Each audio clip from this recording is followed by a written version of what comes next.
बिजली के बिलों में रोज़ बरोज़ इजाफा होता जा रहा है, जिससे सार्फिन परेशान हैं। लाहौर हाई कोर्ट में बिजली के टैरिफ बढ़ाने के तरीक़ाकार को चैलेंज किया गया है और अदालत आलिया ने इस पे बड़ा हुक्म जारी किया है। इस वक्त हम बात करते हैं दरख्वास्त गुजार इशबाक कामरान से। इशबाक, बताएं कि आपने लाहौर हाई कोर्ट में बिजली में बिलों में इजाफे के तरीक़ाकार, जो टैरिफ बढ़ाने का तरीक़ाकार है, उसको चैलेंज किया, क्यों? मैं समझती हूँ, आप देखिए इस वक्त हमारे लिए खाने के लाले पड़े हुए हैं। बिजली को तो कोई रोक टोक ही नहीं। और मैं हैरान इस बात पे हूँ कि आप ये देखिए, एक अथॉरिटी बनाई है हुकूमत ने जिसका नाम नेपरा है।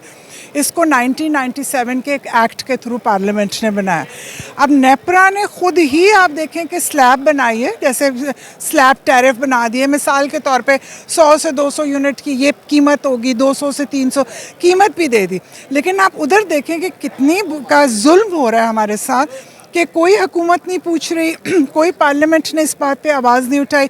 वो क्या कर रहे हैं कि अगर मैंने मिसाल के तौर पे 300 यूनिट बिजली इस्तेमाल की है, तो वो ये नहीं कर रहे कि हर 100 यूनिट का जो भी स्लैब है उसका बिल मुझसे लें।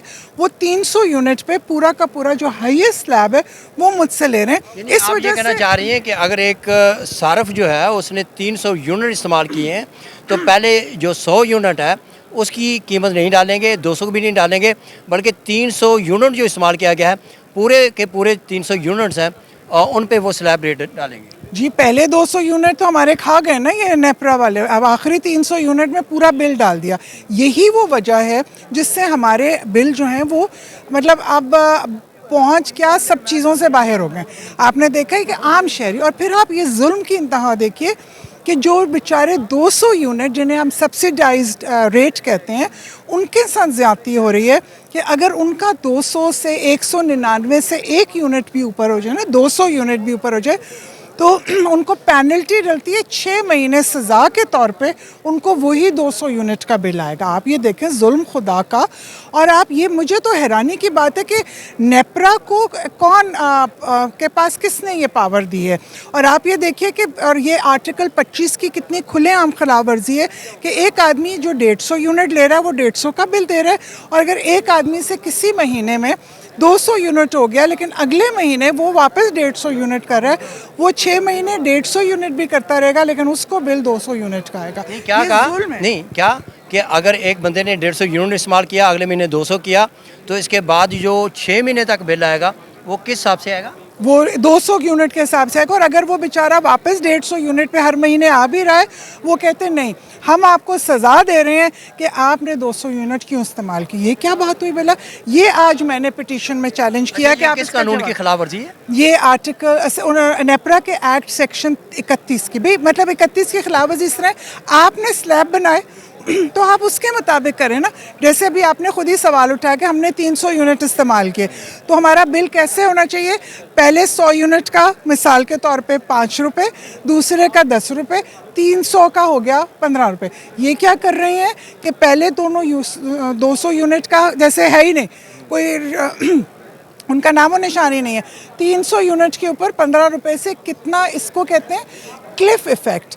और ये एकदम इतना बड़ा कर दिया कि आप देखें ना, वो बिल जो मेरा 2-2.5 हज़ार में आना चाहिए था, वो मेरा 5-6 हज़ार आ रहा है। अब जो मेरा बिल आएगा उसके ऊपर आप GST लगाएंगे, उस बिल के मुताबिक लगाएंगे ना, तो वो बिल तो देखें ना कहाँ से कहाँ चला गया। लेकिन असल में जो बिल है, जो मैंने आपसे बिजली ली है या बिजली इस्तेमाल की है, वो तो मैंने 10,000 5,000 रुपये की है।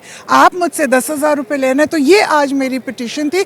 और फिर मेरी पिटीशन में आपने एक और भी, तो जो चेयरमैन नेपरा हैं उनको तैनाती को भी चैलेंज किया गया ना, वसीम मुख्तार गालबन उनका नाम है, उनकी तैनाती को भी आपने चैलेंज किया हुआ है। जी बिल्कुल, अदालत ने नोटिस जारी करते हुए फाकी हुकूमत से और दीगर से जवाब तलब कर रखे हैं। जी, नेपरा से इन्होंने जवाब था। और आप ये देखिए कि ये नेपरा है जिसका अपना चेयरमैन गलत, गैर आईनी, गैर कानूनी तौर पे बैठा हुआ है।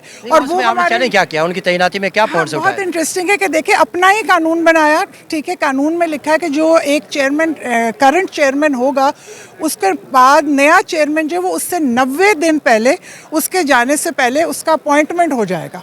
अब आप ये देखें कि जो पिछला 4 अगस्त 2023 को जो नेपरा के चेयरमैन जब रिज़ाइन किया है, इन्होंने वसीम मुख्तार, जो ये सेक्रेटरी एस्टेब्लिशमेंट डिवीज़न थे, खुद ही उनको 10 तारीख को, 6 दिन बाद उनको दे दिया और आप हैरान होंगे, मैं तो हैरान हूँ, उनको 78 नंबर भी दे दिए। भाई किस चीज़ के 78 नंबर दे दिए? और आप ये देखें, जो सबसे दुख की बात है कि उसको कैबिनेट ने सर्कुलेशन समरी से अप्रूव किया। हमारा इन पे अदालत ने जवाब मांगा था, तो उसमें अभी तक पेशरफ तो अभी तक सारों के जवाब भी नहीं आए। आज ही उन्होंने नेपरा को वकील ने वकालतनामा पिछली पे जमा करा और उनको 3 हफ्तों का टाइम दिया कि ये इसमें सारी डिटेल बताएं। लाहौर हाई कोर्ट में जो टैरिफ बढ़ाने का तरीक़ेकार है, इसको चैलेंज किया गया था और इस केस की समाअत जो है वो लाहौर हाई कोर्ट के जस्टिस खालिद इसहाक ने की है और इस पे जो वफाकी हुकूमत और नेपरा समेत दीगर को नोटिस जारी करते हुए 2 हफ्तों में जवाब तलब किया गया है। और दरख्वास्त गुजार इशबा कामरान का ये कहना है कि इस हवाले से चूँकि मफाद आमा का केस है, तो इस केस की वो आखिर तक जाएंगी और उनकी पूरी उम्मीद है कि अदालत आलिया इस केस में लोगों को रिलीफ देते हुए जो टैरिफ का बढ़ाने का तरीक़ेकार है, इसको कलअदम करार देंगी।